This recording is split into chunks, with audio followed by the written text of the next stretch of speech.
We're gonna show you all the back-to-back move.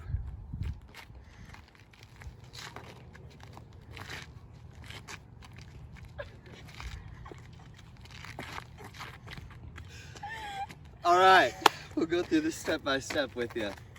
You're gonna start off in a two-hand hold.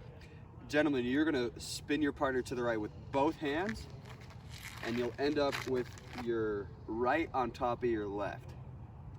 Then you're gonna pick both hands up, and you're gonna think of pulling a bow and arrow with your right hand.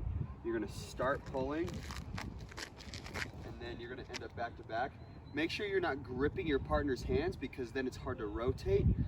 Just make sure you have enough control to lead with your fingertips. Then you're gonna rotate opposite of your partner, catch their fingers to make sure that they don't slide off and miss.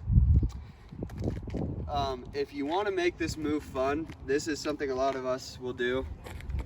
You can make faces at your partner. It's an easy way to make someone laugh. Like it changes up the move. It's just really fun. So we're not weird. We're doing it right. So if we're right here, you can do about 4. You can do. It's not really good to do more than 4 at a time.